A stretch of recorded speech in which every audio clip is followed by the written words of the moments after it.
What happens when a musical genius listens back to a song, one that's finished, polished, and ready for the world, and decides to remove the one thing every pop hit needs? A bass line. That's exactly what Prince did. Not on some B-side or deep album cut, but on the lead single to his most important project. That one decision rewrote the rules of modern music. In 1984, when Dove's Cry dropped with no warning, no roadmap, and no bass. But it sounds like when doves cry. People didn't know what hit them. The song felt alien, empty, magnetic. The drums punched, the synths wailed. But something was missing, and it made everything else hit harder. That missing bass line? It wasn't a mistake. It was a revolution. And it came from a man who had spent his entire life rewriting expectations, starting from the very beginning. Because Prince wasn't just experimenting in the studio, he was chasing something deeper, something he learned as a kid in a broken home, composing alone in the shadows, trying to make sense of a world that never made room for someone like him. Prince Rogers Nelson was born in Minneapolis in 1958 to a jazz pianist father and a singer mother. His name wasn't a stage name, it was a prophecy, but his childhood was anything but glamorous. By age 10, his parents had divorced. His father, an artist consumed by frustration, walked out, leaving Prince to navigate a new household where he never quite belonged. So he found a place where he did, inside the music. He taught himself to play piano by 7, guitar and drums by 12. By high school, he was already producing tracks on a 4-track recorder. Alone, no band, no co-writers, just a boy with a basement full of noise and a future full of silence. Because that was the thing about Prince. He didn't just play instruments, he made them speak for him. And decades later, that silence would speak volumes when he deleted the bass line from one of the biggest songs of the decade. By the late 1970s, Prince wasn't just playing music, he was demanding control of it. At 19, when most kids were still figuring out who they were, Prince signed a record deal with Warner Brothers. But he came with a list of demands. I produce it, I write it, I play everything, no outside help. Unheard of for a debut artist. But Prince wasn't just any artist. He delivered for you in 1978 with his fingerprints on every instrument.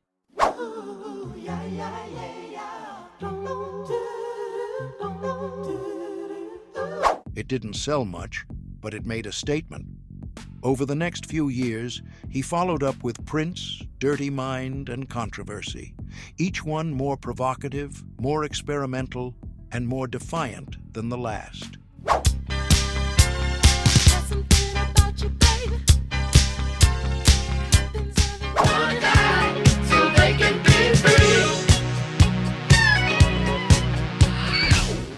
He was challenging genre boundaries, social norms, and musical formulas.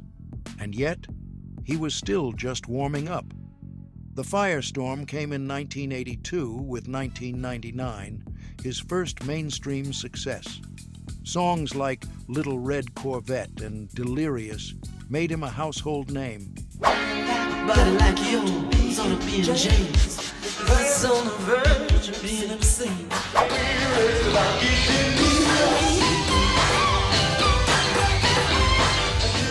But even then, Prince was looking further ahead. He didn't want hits, he wanted immortality. And to get there, he had to break the final rule. By 1983, Prince had an idea no one else believed in: a film. He pitched Purple Rain as a semi-autobiographical story. A kid from a broken home using music to battle pain, ego, and love. Hollywood wasn't convinced, but Prince didn't wait for permission. He started writing the soundtrack himself, long before cameras rolled. And one night, after an intense jam session, he recorded a rough version of a new track. It was edgy, fast, raw. He played the drums, synths, guitars, and layered it with a funky bass line. It was nearly finished, but something didn't feel right. So Prince did something unimaginable. He erased the bass. The studio was silent after Prince's decision. No bass line, no groove, just space and tension. In 1984, this was unheard of. Bass wasn't optional, it was sacred. Pop, funk, rock, R&B, every chart-topping hit relied on it. It was the spine of the song. Yet here was Prince, standing over the mixing board, intentionally breaking the most basic rule of music production. Susan Rogers, his engineer, paused when he made the call. "Take the bass out," he said calmly. Even she hesitated, but Prince didn't flinch. And with one swipe of the fader, the foundation disappeared. Purple Rain wasn't just another album. It was a cinematic, cultural, and commercial high-wire act. Prince was making a film, soundtracking it himself, and staking his entire public identity on something deeply personal. If When Doves Cry flopped, the entire project could collapse. The movie would lose momentum. The album might tank. His crossover appeal would die before it began. And the song didn't even have a hook-friendly bass line, just that haunting Lin LM1 drum beat and his voice. No one knew if it would work, but Prince had never been in it for safety. May 16th, 1984, When Doves Cry premieres. No one had heard anything like it. Blistering guitar intro, then silence, then the beat, then synthesizers, but no bottom, no groove. People thought their radios were broken, but they kept listening, and then they listened again. By the end of the first week, it was already climbing the charts. In 4 weeks, it hit #1 on the Billboard Hot 100. It stayed there for 5 consecutive weeks and became the top-selling single of 1984. One of the most unconventional pop singles ever recorded was also one of the most successful, and all because of what wasn't there. The early reviews were split. Some critics called it too empty, too abrasive, even unfinished. One wrote, "This sounds like a demo with no direction." But the audience knew better. The stripped-down arrangement felt like heartbreak. The missing bass created tension. That tension mirrored the song's theme: fractured love, emotional panic, silence between two people who used to understand each other. "Maybe I'm just like my father, too bold." Those words hit different when they're not cushioned by rhythm. They're raw and unforgettable. Soon, critics changed their tune. Rolling Stone placed it among the greatest songs of all time. Prince had forced the world to understand him, on his terms. Prince didn't just produce songs, he engineered emotion.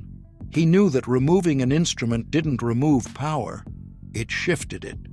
The lack of bass put the spotlight on his lyrics, his voice, his pain.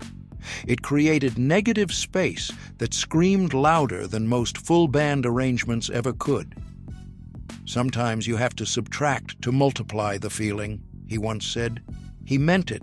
No bass, no comfort, just honesty. It wasn't a dance track, it was a breakdown, and people felt it in their bones. After When Doves Cry, the rules were never the same. Minimalism entered mainstream pop. Empty space became an emotional tool. Vulnerability went from a liability to a weapon. Future icons like Beck, D'Angelo, Kanye West, Lorde, and Frank Ocean used similar techniques, stripping tracks to their essence, letting emotion lead. Producers realized something revolutionary. You don't have to fill the mix, you just have to fill the heart. And all of them, whether they admit it or not, were walking through a door that Prince kicked open, with silence. But there was a price. Prince's genius came from pain, from control, from never letting anyone interfere with the music in his head. That perfectionism made him brilliant. It also made him lonely. He battled his label, changed his name to a symbol, refused to play by any rules, even his own. He didn't just want ownership of his masters, he wanted ownership of his message. And that message began with When Doves Cry. Prince went on to win Grammys, sell over 100 million records, earn a place in the Rock and Roll Hall of Fame. But for many fans and artists, When Doves Cry remains his defining moment, not just for what it had, but for what it didn't. That missing bass line was a bold, dangerous, unforgettable statement. It told the world, I don't need to follow your rules, I'm here to rewrite them. And he did. When Prince passed away in 2016, people played When Doves Cry around the world. In concerts, on balconies, in silent candlelit gatherings. This time, the missing bass wasn't the only absence. The artist was gone too, but his echo remained. Because that one choice, to remove a single line of music, didn't just change a song, it changed everything.